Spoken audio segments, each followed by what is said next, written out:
8મી March એટલે કે આંતરરાષ્ટ્રીય વુમન્સ ડે ખરા અર્થમાં ઈશ્વરે પણ જેમાં વિશ્વાસ મૂક્યો છે અને નવા વિશ્વના સર્જનની ક્ષમતા જેની અંદર આપી છે એવી શક્તિ એટલે સ્ત્રી. અને આ સ્ત્રી જ્યારે ધારે ત્યારે પોતાના સમાજ, પોતાના કુટુંબ, પોતાના પરિવાર, પોતાના શહેર, પોતાના રાજ્ય અને પોતાના દેશને વિશ્વમાં આગળ લાવી શકે. ચોક્કસ એનામાં અપરિમિત શક્તિઓ છે અને ક્યાંક ને ક્યાંક આ સ્ત્રીમાં રહેલી અપરિમિત શક્તિઓને આદરણીય વડાપ્રધાન શ્રી નરેન્દ્રભાઈ મોદીજીએ પણ જાણી જ છે. આપણે સૌ જાણીએ છીએ તેમ નવી સંસદના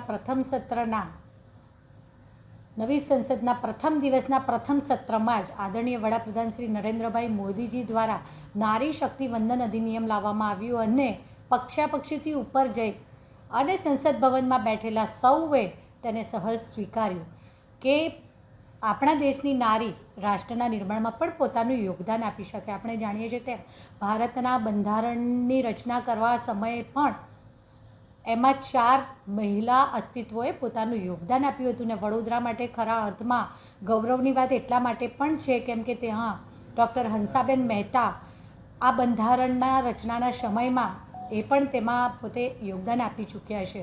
ત્યારે આ આંતરરાષ્ટ્રીય મહિલા દિવસ નિમિત્તે હું સમગ્ર વિશ્વની નારી શક્તિને ખૂબ ખૂબ શુભેચ્છાઓ પાઠવું છું. કારણ કે આ નારી શક્તિ જ છે જે પોતે જ્યાં જન્મ લીધો છે તે પરિવાર, પોતાનું મોસાળ અને પોતે પરણીને જે જાય છે સાસરીમાં, આમ 3 કુરને તારે તે દીકરી કહેવાય છે. ત્યારે ખરા અર્થમાં નારી એ શક્તિ રૂપે સાબિત પણ થઈ છે.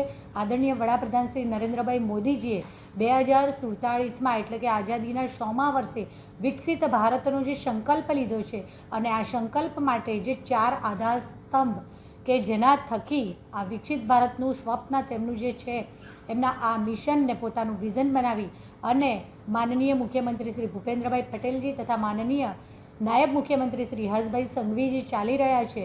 ત્યારે આ વિઝનને આગળ વધારતા આપણે સૌ જાણીએ છીએ તેમ કે 4 પિલરોમાંનું એક અતિ મહત્ત્વનું પિલર એટલે નારી. ખરા અર્થમાં નારી શક્તિને સામર્થ્યવાન બનાવી, એનામાં રહેલી ક્ષમતાઓને આગળ લાવી અને પોતાનું પરિવાર, શહેર, રાજ્ય, દેશ અને વિશ્વમાં અનેક અવસર અને ઉપલબ્ધિ દ્વારા તે પોતાના જીવનમાં સફળતા પ્રાપ્ત કરે તેવા ભારત સરકારના પણ અનુપમ પ્રયાસો રહ્યા છે. ફરી એક વખત સમગ્ર વિશ્વની નારી શક્તિને હું આંતરરાષ્ટ્રીય મહિલા દિવસ નિમિત્તે ખૂબ ખૂબ શુભેચ્છાઓ પાઠવું છું. આભાર.